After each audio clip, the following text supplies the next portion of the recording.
3 highly esteemed members of the Aurora Prize Selection Committee. We have Mary Robinson, former UN High Commissioner for Human Rights and former President of Ireland. With us is Leymah Gbowee, a Nobel Laureate, Liberian peace activist and women's rights advocate. And also with us is Ernesto Zedillo, the director of the Yale Center of the Study of Globalization and former president of Mexico. Welcome everybody, and thank you so much for joining us today. We chose for today's discussion a topic that we actually find highly relevant and also a bit underrepresented. And we know that all of you have a big interest in it, but not only an interest, also a lot of experience that you can share with us. And the topic is when youth takes the lead. And I would like to start, let's say, with a big picture with the UN. The UN recognized the importance of incorporating youth-focused policies into comprehensive and sustainable development strategies. And so they were adding as a part of the Goal 8 of the 2030 Agenda for Sustainable Development, the empowerment of youth. So nobody probably is questioning it, that this topic is very relevant and it is important to include it. But I would like to turn to Ms. Robinson first and just generally ask, do you think that the countries really are focusing or will be focusing on youth empowerment as it is intended, for example, by this UN goal? Thank you very much, Nicola. It's very nice to be on this panel, particularly with my good friends, Leymah and Ernesto Zedillo, and on this very important topic, as you said, when youth take the lead.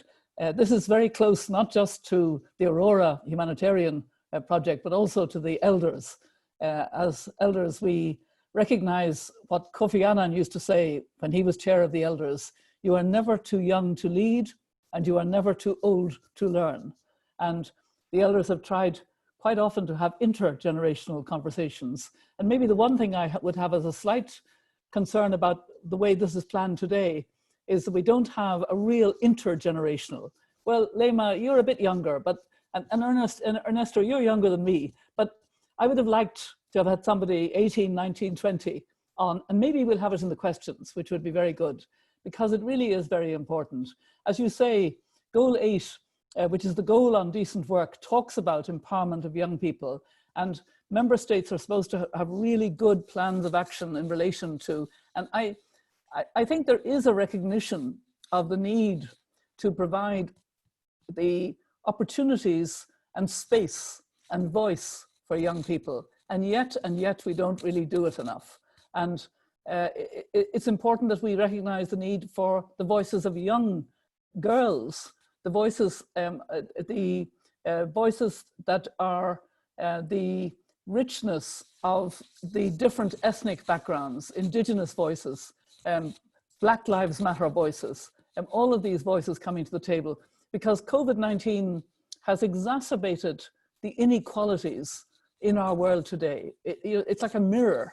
It shows us not just the inequalities, but actually the intersectionality between, for example, poverty, gender, race, being a migrant, being indigenous, being a person with disabilities.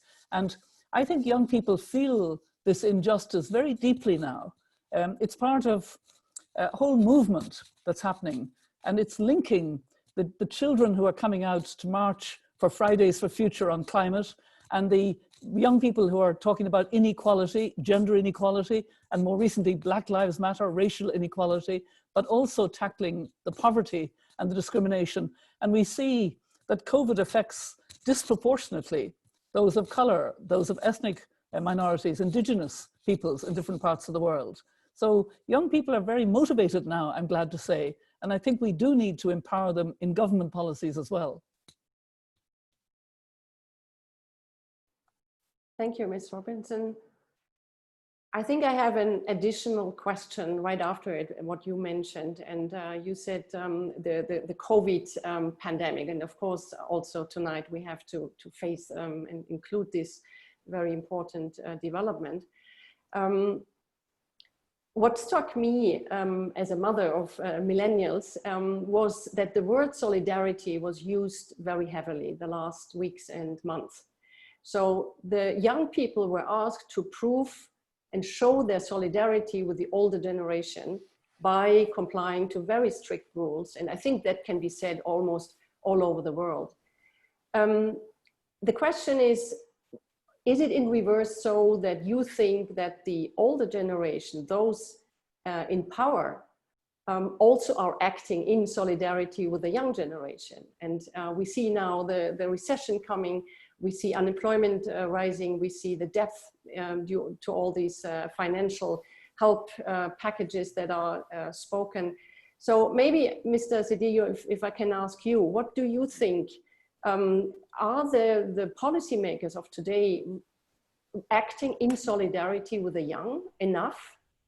Well, I think your question is very interesting, but is rather restrictive.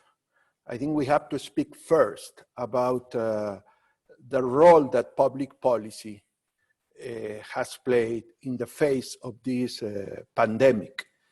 And I would say that the situation has been, for the most part, terrible as far as public policy is concerned. There have been, of course, countries which have done well, better than others.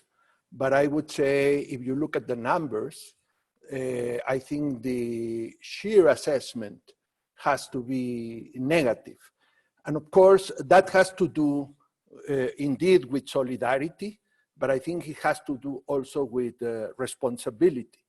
Responsibility has failed in many aspects. You know, number one, we have known for a long time that a pandemic could be the biggest threat on public health, globally and nationally. And this is an old story, because scientists have been telling us for a long time that this could happen. And scientists and technical people, students of these problems, have told governments what they had to do to get ready for this situation. And yet the pandemic comes, and we have to admit that most countries, most governments were not ready to face the situation. Number two, once the pandemic was here, and already by late January, we knew that we were facing with high probability this pandemic situation, countries reacted, or governments reacted rather slowly, hoping for the best without recognizing the nature of the problem that we were facing. And I think we have paid a dramatic consequence, and will continue to pay an extremely high cost by this lack of exercise of the proper responsibility that governments had. Three, they have ignored, again, the nature of the problem. We are talking here about an infectious disease that can spread all over the world. And only for that, from that notion, they should know well that fixing the problem in your little space, if you don't help others to solve the problem, then you are not really addressing your own problem. This is the nature of infectious disease. And yet what we have seen here, it's a dramatic, painful, shameful lack of international coordination and cooperation. Practically every country has acted individually to confront the situation. And not only that, establish mechanisms of international cooperation that we knew all along that were needed to face the situation were undermined and even attempted to be destroyed over these dramatic circumstances. And this is not only about the aspect of public health, it's also about international coordination to confront the dramatic economic situation that because of the pandemic we are facing. Whatever attempt has been to have that coordination has really failed. So indeed, this is affecting young people because this is not only affecting their communities today, this is affecting their opportunities to be educated. We are losing a lot of our human capital because children, young people are not attending school. And because of the damage on the economy, we are affecting their future prospects of opportunity to develop as productive citizens in their countries, in their communities, in the world. So I think we have to be, we have to have a grand view of what has been this and will continue to be still for a while, this situation.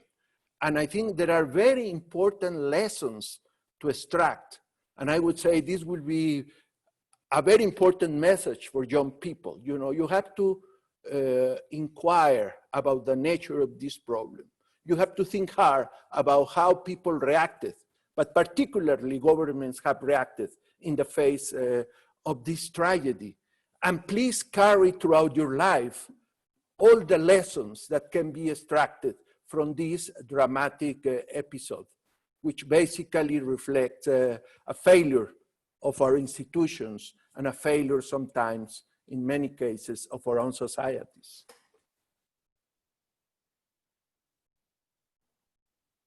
So thank you, Dr. Zedillo. If I understand you correctly, you say the governments, yes, they have kind of shamefully not prepared for this pandemic, although it was known, etc. So it's a very short reaction, let's say month by month, almost what we see now at the moment. And if I understand you correctly, you say young people, please inquire, please be critical and go and ask also for accountability towards your government, because what you said, it sounded as if it's not the solidarity of the governments with their young people at the moment. Well, it's not only with young people. I think young people should not think first and above all about themselves. This is another big lesson. I think what we need to understand today is that this crisis puts in evidence, this how bad this individualistic or individualism is, not only for society at large, but also for individuals. I think that one of the big lessons that young people have to understand is that they have to think more about others rather than think about themselves as individuals. That's one reason I always worry, when I see these titles. Mary, in her very subtle way, say, well, I have an issue with the topic and the question, and I can tell you what's the issue. Whenever I see the word leadership, I worry a lot. When I speak to young people, I say, let's use a different term. What should be at the center of your concern? To be a leader? No, that's not important. What is important is to learn deep in your heart, in your mind, with your actions, how to serve other people. And I think the big lesson here is to say, well, somebody who had the responsibility, who claimed to be in a position of authority to serve the people, have not really served the people. They have served other political interests, which may or may not be legitimate, but are not more important than the one problem we have today, which is the pandemic. Nicola, if I may just come in here before Leymah, I know she hasn't come in yet. Yeah. I do think it's important to think about the compassion of the moment. It is very notable, and you've mentioned it, that young people have been encouraged to show solidarity and to protect older people like me and health workers and care workers over and over again, to restrict themselves, not to play the way they used to, not to socialize the way they used to. And by and large, young people have been prepared to do this. And actually, I think there is more compassion in our world at the moment in this crisis, because when you're suffering, and people are not suffering equally, it's not a great leveler, that's not true, but at least we are all in a different place and set back a bit and more thoughtful and reflective and more open to the solidarity with those who are suffering more. And we see that in neighborhoods. We see people reaching out to those who are worse off, who are homeless, who are food parcels, combining together to help. And there's a lot of that, and a lot of young people are doing it. I think we need to capture that idea of compassion and solidarity, because it's so much in the 2030 agenda and its 17 sustainable development goals, leave no one behind. But we've forgotten it before COVID. We were not showing that compassion, and we were not showing a concern about the climate crisis, which maybe we'll come back to. But anyway, I'm sorry to jump in again before Leymah's had a chance to talk, but I just wanted to make that point. No problem. I think it's an open discussion. And Okay. Mr. Gbowee, of course, I would like to invite you to share as well. I remember in one speech you talk about the disconnection also of generation that was a bit in a similar direction, that there's a missing solidarity actually between those in power and maybe the young people. Could you reflect on that from your context? Well, it's really very interesting listening to Mary and Ernesto, because I really resonate with some of the points that they made. When you talked about, Mary talked about the policies transforming first all of these things into policy. But first, let me backtrack. She's right. When it comes to minority group, whether it's youth, whether it's women, whether it's now about racism, whether it's about ethnic minority, there's a lot of noise. There's a lot of talk. And what we're seeing now is once these talk arise, people decide, okay, let's make policies. But at the end of the day, what we see is these policies never translating into actions that will impact the lives of these minority groups. You mentioned the UN. Let's go back. There's a resolution 1325 that is about 20 years old this year. And from the onset of that resolution, all of us celebrated pop champagne as women activists to say, finally, there is this tool that will push us into the room where we will be mediators and will be negotiators for peace processes. 20 years later, we still sit down and do tracking. Yes, there are some gains that have been made, but it's not as large as we should see. 1978, at the level of the UN, they declared the International Year of the Youth. And then subsequently from 78 up until 2020, there is a resolution every year on young people. What we haven't seen, again, is that translation of youth involvement, youth empowerment at the level, from that, taking it from policies into action. I come from a continent where we have a huge problem. And I would say problem because when you look back at the days of during the colonial era and all of the fight for independence, one writer talks about how we had leaders in Africa who had a vision for our continent. They may not have been educated the way this generation of leaders are educated, but they had a vision, they had a plan, they had a focus of where they wanted to take the continent. And you had men and women working together.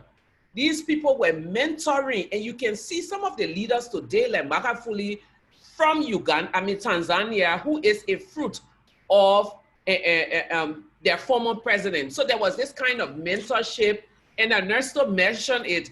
They were teaching them to be servant leaders, how to serve the people. Sadly, 50 years on, 55 years later, we have a situation on our continent where we're seeing a new kind of leadership, where there is no mentorship happening anywhere. people are only interested in perpetuating themselves in power. Mahatma Gandhi said, the future depends on what we do in the present. And if in this present moment we fail to translate all that we've written down into actions for these young people to take on, we will continue to have the problems that we have. Monkey see, monkey do. We're worried now that there's a lot of corruption in our world. There's a lot of selfishness, as they put it. But it's time for us to translate that. What we're seeing, again, coming back to the point of minority and our focus on the youth, is a lot of reactionary strategy. Nothing is proactive, nothing is engendered, nothing is looking forward. So Black Lives Matter, all of a sudden, everyone is, all the private public corporations are pumping money into this, pumping money into that. The question you want to ask yourself is, how long is it going to last? Because we saw the euphoria with women's rights 10 years ago. Everyone was talking about the rights of women, especially around peace and security. Donors were pumping money into it. Today, what is happening, and I can speak as an activist from Africa, a vast majority of the donors have pooled funding from women, and they are now focused on racial issues. You cannot weigh issues the way, or treat issues the way we treat it in the world. What is, if you go to social media, the way I tell my students all of the time, if you go to social media and look to the top of Google or Yahoo, you see trending. So there are all these trending topics. And then every hour, one topic goes down, one topic goes down. We cannot treat humanitarian issue. We cannot treat issues of humanity. We cannot treat issues of imbalance and inequality as trending issues. So when this one comes up, we give it all of the attention, and then we leave the other one out. So this is something that really needs long-term planning. The youth are mobilized. There's a lot of solidarity we see in communities, and Mary, you talked about it. But what I'm seeing in our African communities is that people have stepped out and they're doing it in governments. Most of our governments, and I won't generalize, but most of our government are still operating selfishly. So you see all this solidarity just from communities, when those who are leading seem to have no care about what is happening. The question we want to ask ourselves is, what example are we setting for these young people? Do we tell them that solidarity only comes from those outside of the game, or solidarity is something that is all embracing and everything? So I think that's the 1 or 2 points that I would like to make. Thank you, Ms. Gbowee. Just if I follow up maybe on what you just said, I mean, you're very strong on, there is a lot of right policies, there is a lot of, let's say, goodwill goals, etc., but it's lacking the action. So if I would be a young person listening now, and I'm interested in a certain area, or interested in politics even, what would you then advise? What would you say, what is a good way, and let's call it now leader, although the term might be a bit maybe difficult. What would you tell people, let's say in your country, or let's say in an African country? Well, one of the things that we're persistently saying to young people, please don't just look at political leadership. Try to find inspiration from other places, in communities, people who are honest, those who are standing up to regimes that others are not too brave to do. We have to. And then for those of us who think and feel that we need to create a space for a new generation of young people, we need to do that. But again, it's very difficult to only see service. Ernesto doesn't want to hear the word leadership. Mentoring young people to serve. We can't only focus on community level. There's a need for interaction at the policy level. Let's take, for example, the resolution 2250, which is the youth resolution on peace and security at the UN. How many young people, since that particular resolution was passed by the Security Council, how many young people have we seen them send as mediators to any conflict, or even as co-mediator?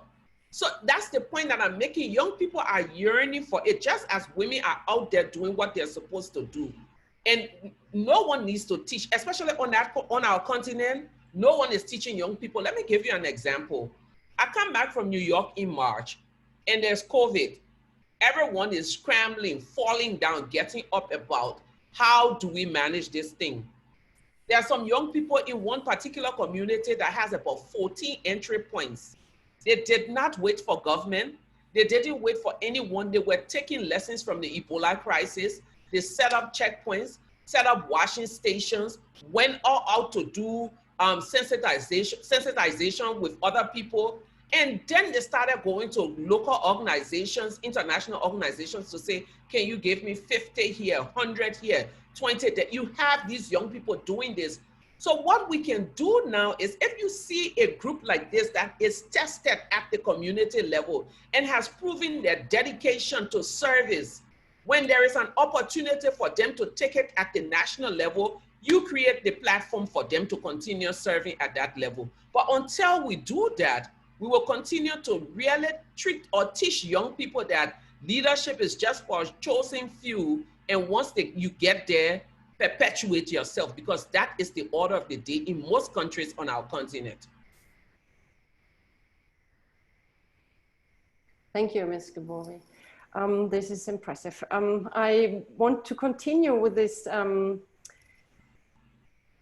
What is it being a leader? What is it? How is it becoming a leader? And you all have been for a long time. And I want to come back to Ms. Robinson, because there is a very interesting story that you mentioned in a few interviews, that when you were, I think, like 25 or so, and you were just coming out of the Harvard Law School, and you had probably a lot of ideals and ideas, and you were going and fighting actually for legalizing the family planning at that time in Ireland. You faced, as I understood quite unexpectedly, a lot of quite heavy opposition. And so at 25, I mean, at least that is what I remember, you like to be liked, the opinion of others is very important. So I think this aspect of going also against traditions or against the mainstream opinion can be quite tough. I would like maybe that you share that experience with us a bit, how that was at that time for you. Okay, and I'll start by saying that I think all three of us are very agreed when we talk about leadership at all, that what we're talking about is leadership in the service of others. It's a leadership to serve. And I was lucky enough when I was, I would say, influenced by what I called Harvard modesty, Harvard humility, which is a bit of a joke because I had been influenced by young people in Harvard. They were going into poverty programs and civil rights programs in the United States. And they were doing something which was not usual in the Ireland of my time. They were taking responsibility. They were actually going to make a difference. And when I came back to the Ireland where people had to wait their turn, as a young person, you waited and waited, and maybe you might get some responsibility in your 40s or 50s. And then suddenly there was an election, and I was elected to the Irish Senate at the age of 25. And I had a very strong conviction, first of all, about the need to reform family planning in Ireland, because to buy or sell a condom was against the criminal law. And you needed, as a married woman, you needed the certificate of your doctor that you had cycle regulation problems to have any access to family planning. And so, you know, we wanted to address these issues. I had no idea that it would be so unpopular. Nobody in Ireland at that time was talking about sex or any of the issues, sexuality. These were all forbidden subjects. The Catholic Church was very dominant. People didn't talk about these things. And suddenly, with my two male colleagues, we put forward a bill in the Irish Senate, and it exploded into a terrible controversy in which I was the really bad witch who was bringing a terrible sin into Ireland. In fact, the Archbishop of Dublin said this would be and would remain a curse upon the country. You know, and I was 26 at the time, you know, it was a year on, but I had put forward the bill. And I was affected, very affected initially, so much so I had married in December of 1970. So this is our 50th anniversary year. And my husband knew that I was very upset by all of this criticism. We didn't have social media. It was letters and newspaper cuttings, and but it was really intensive. And he burned most of this, which I now regret, because we're archivists and we regret that we don't have that material at the time. But I realized that actually if you really feel strongly about something, you've got to have the courage to believe and to go forward. And from that moment, it became easier. And afterwards, in later life, I would get criticism, but it never affected me so much. And I realized you somehow have to have a belief in, doing what you're doing, not arrogance, but a kind of modest sense. This is important for many people, and this must be changed. And so I often talk to young people about having the courage to pay the price of doing something if necessary. And now Leymah and others have paid a much bigger price than me, but the price was pretty tough when I was that young and used to being liked, and suddenly was a hate figure, and having to overcome that.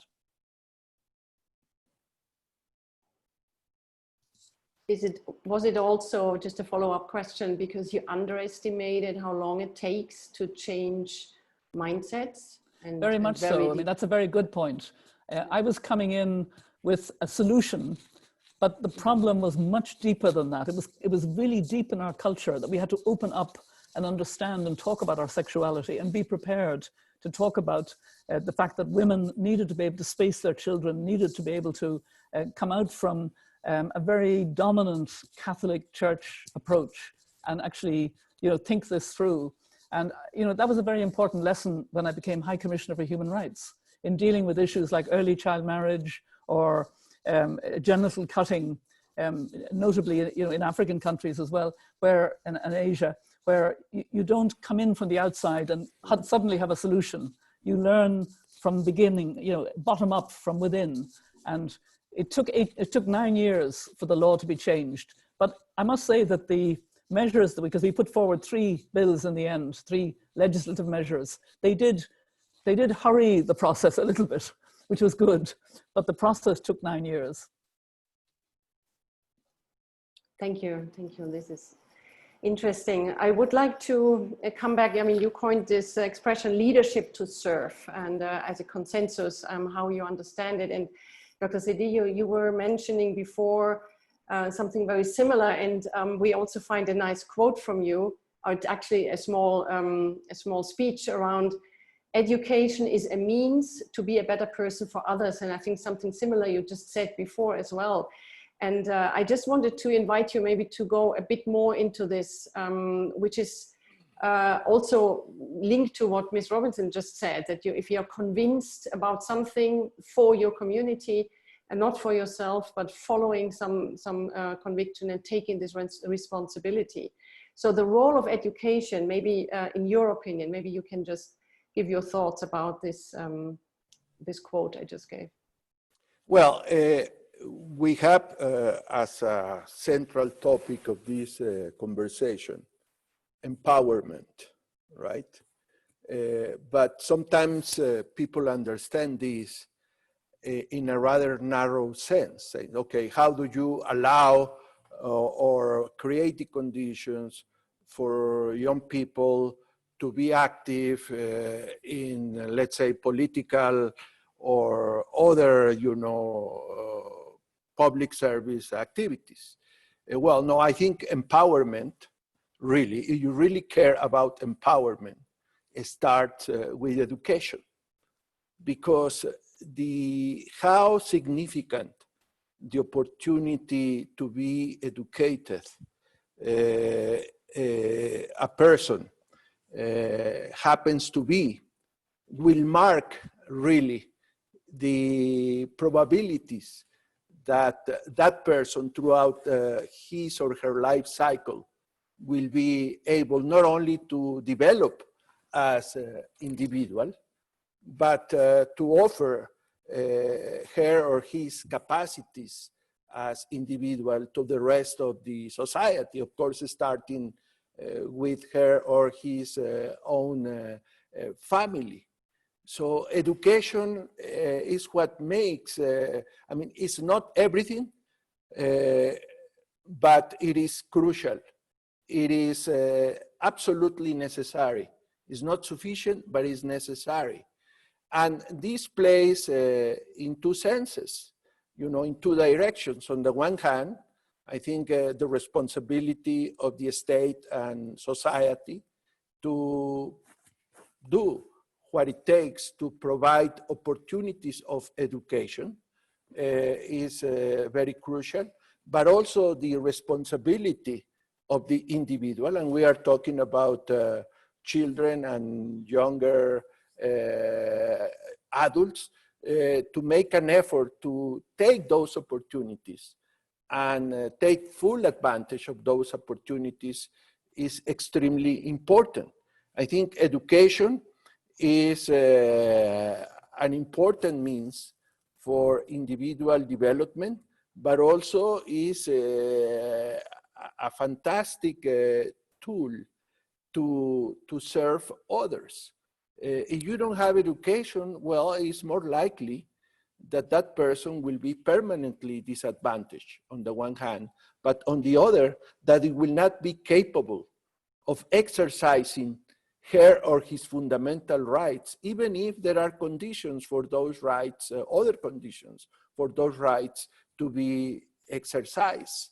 And I think education is also very important. Now we think about undergoing or current conditions in which we have seen a lot of leaders in the world actually neglecting the value of education, because they are neglecting, you know, the value of something which is an outcome of education, which is science. We have seen throughout this pandemic, you know, incredibly, this is, I cannot believe we are talking about 2020, you know, so many centuries already after the Enlightenment and the scientific revolution and the wonderful explosive development of science over the last 200 years, that we have individuals in positions of leadership, speaking as if we were at a state in which people would believe that the earth is flat and sustained by elephants. Because many of the things that some of these leaders say is practically equivalent in terms of neglecting education and neglecting science, as if they believe that the earth was a platform sustained by elephants. And this is absolutely incredible. And that is why young people have to also a responsibility to take the opportunities to be educated, but also to use that education when they are confronted by practical situations in life.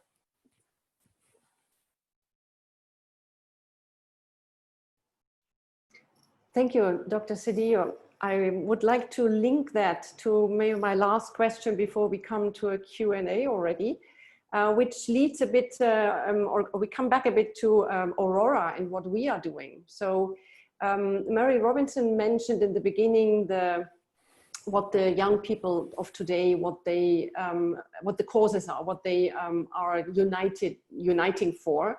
So all the hashtags that we have seen in the recent years. So there are lots of studies about the, let's say, young generation, if we say now again, the millennials, so it's maybe the teenager till 26, 27, that show that they have a different understanding of philanthropy, for example. So, and also this, what we said, this solidarity and where they want to invest their energy or maybe also their money. So one of the findings, for example, was that they are interested in issues rather than in institutions. Whereas maybe, you know, the parents were giving every year something to the Red Cross. So they are going for Fridays for Future, they are going on the street. So my question would be a bit to ask your opinion on what you think, how this young generation that we see now, and I mean the active ones that really unite behind a cause, how will this affect the humanitarian world, or also how can we take it into account? We, for example, as an Aurora Foundation. I don't know who wants to give thoughts on that. Ms. Gbowee, maybe? Well, first, there are 2 points that I would like to make from Mary and Ernesto. I like the fact that she talked about modesty in leadership, you know, not coming to leadership with arrogance. And this is something that I think a lot of young people today need to understand. It's good to be confident, but what we see is this overconfidence that translates or presents itself in most instances as arrogance. I was recently talking to someone about something, and this person said to me, I had never seen leadership like this. I said, every time someone say, oh, we think you should be this, I go to bed hyperventilating, worried, stressed, and really seeing myself, am I qualified to even sit in this position?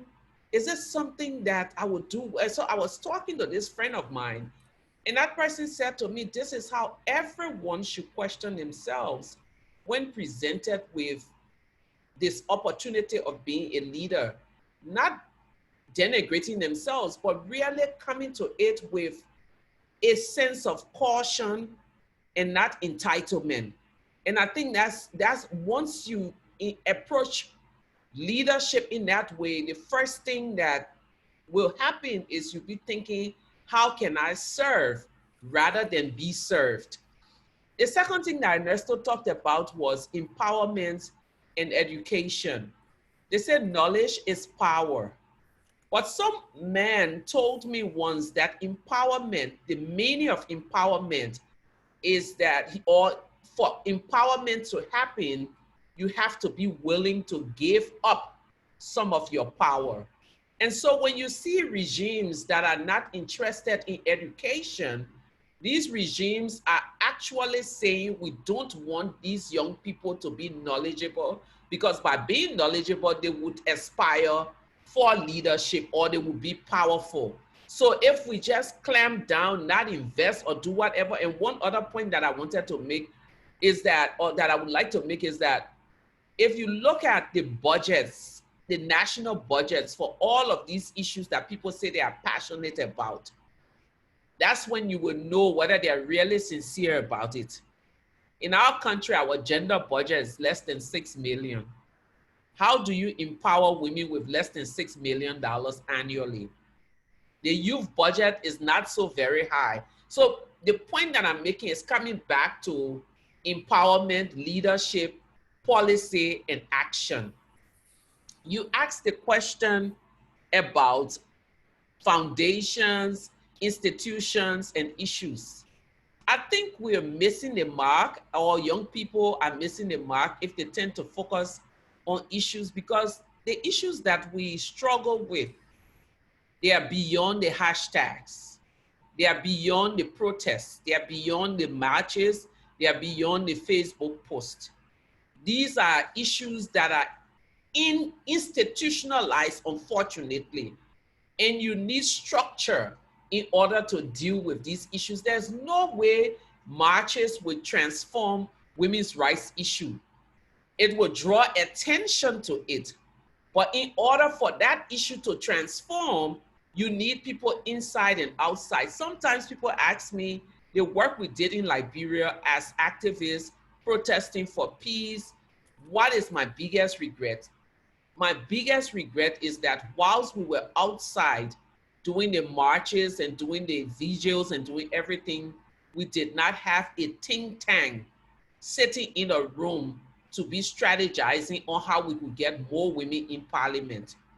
That is my, so to answer your question, there is no one way. So we can't cast out.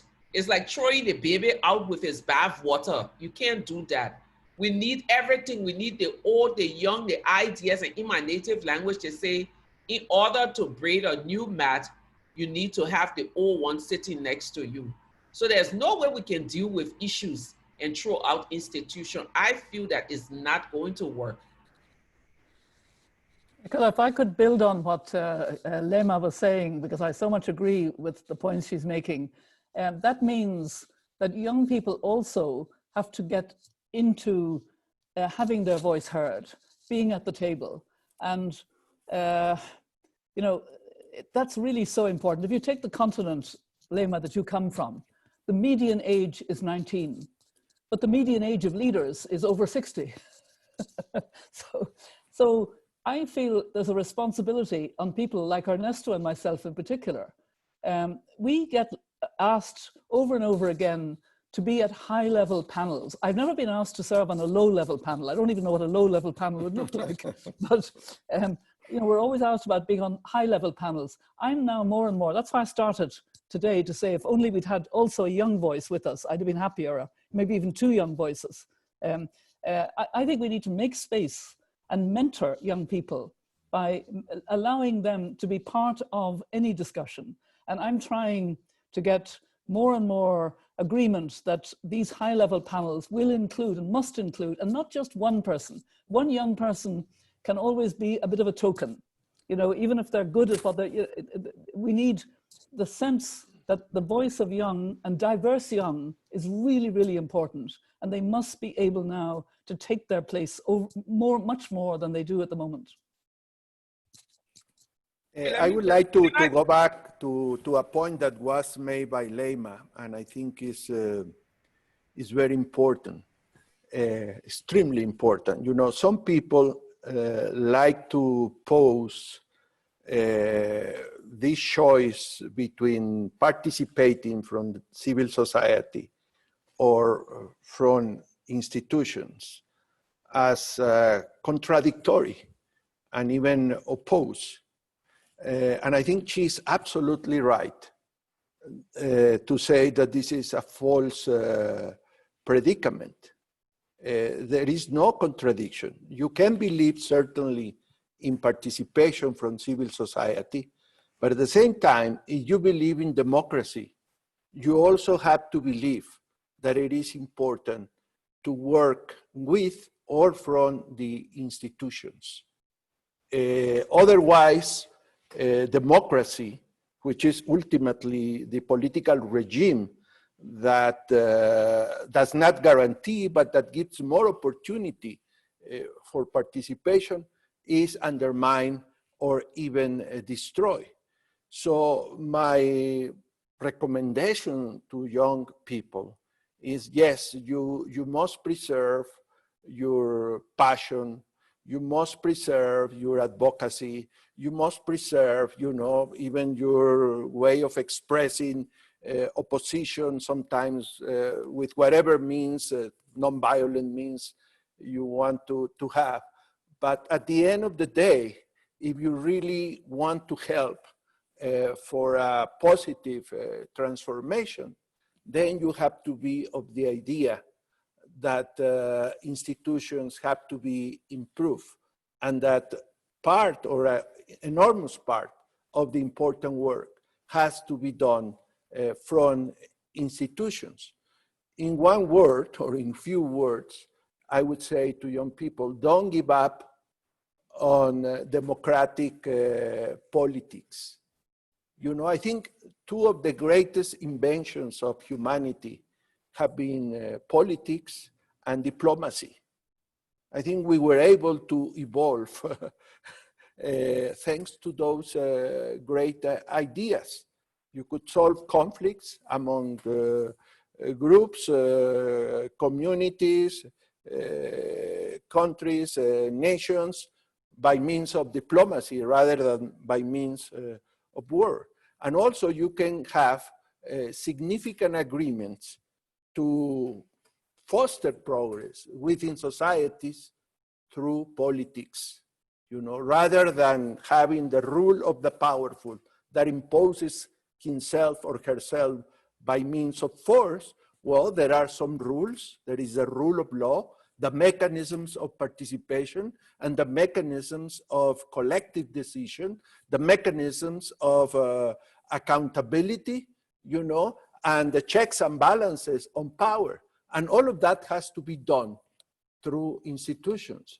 So, you know, this idea, no, I don't want to do anything with politics. It's a terrible mistake.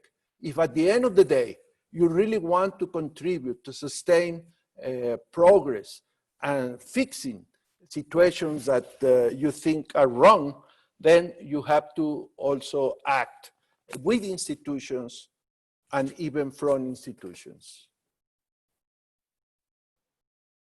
Thank you very much, Dr. Zedillo, for all three of us for the answer. And I think looking at the time, maybe we have a chance for one or two questions that came in. A bit following what Dr. Zedillo just said, we have a question actually from the US asking, how do we protect free speech and exchange of ideas in a world where leaders of so many nations want to suppress the open flow of information? Shall I come in on this? Yes, I think, please. you know, we have been recognizing the seriousness of what is called limiting the civil society space for years now, and it's getting worse. And it's getting worse during COVID. Some autocratic regimes and some populist regimes are actually using COVID to restrict further expression or protests in you know, legitimate protests of free expression.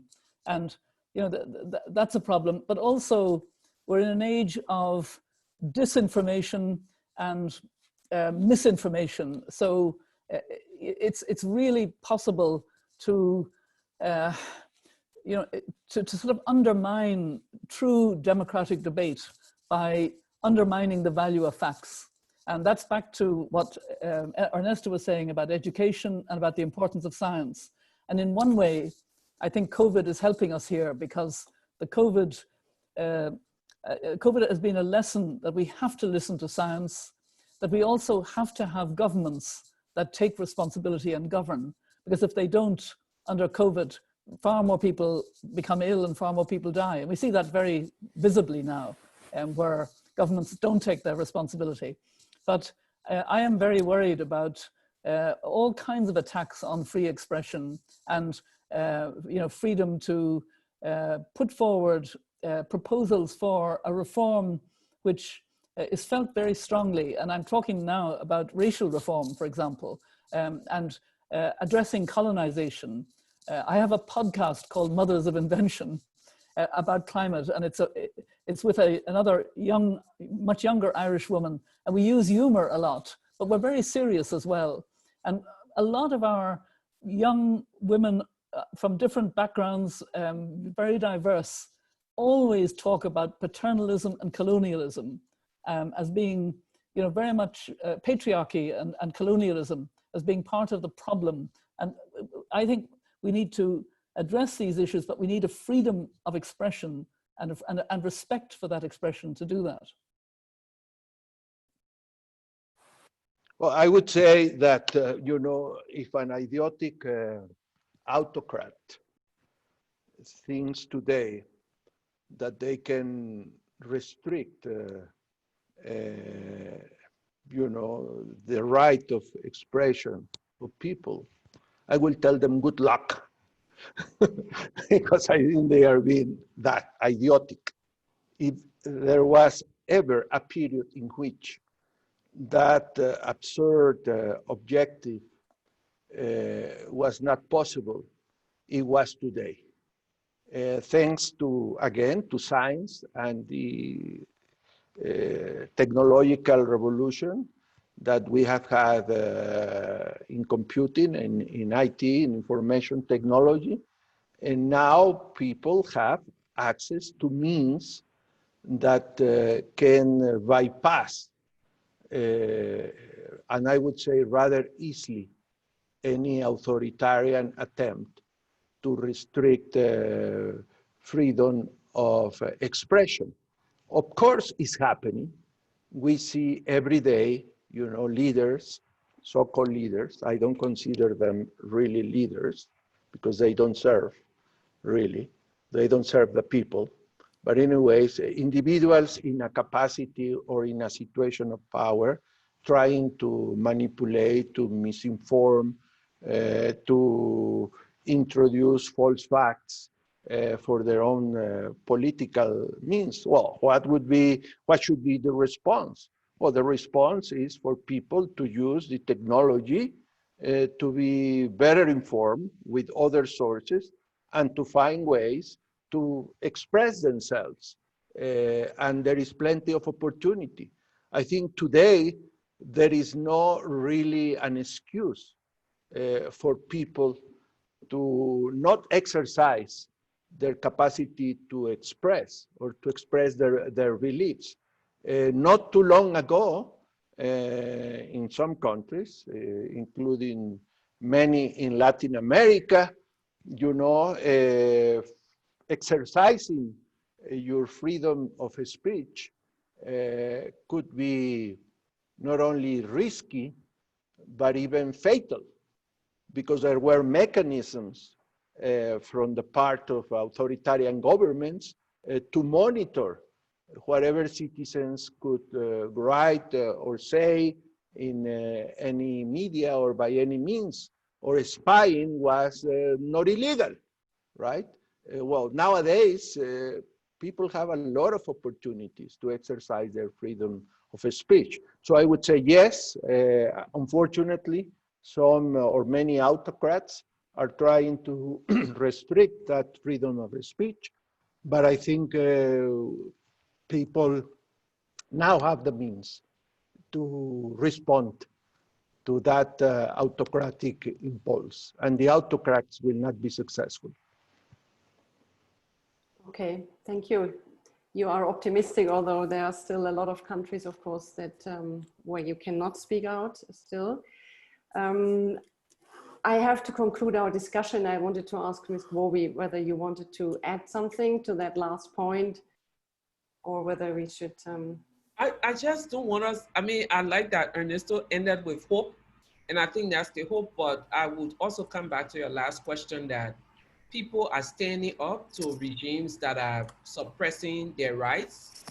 And what we need to do now is to see the fight, not as an individual fight, but as a collective fight.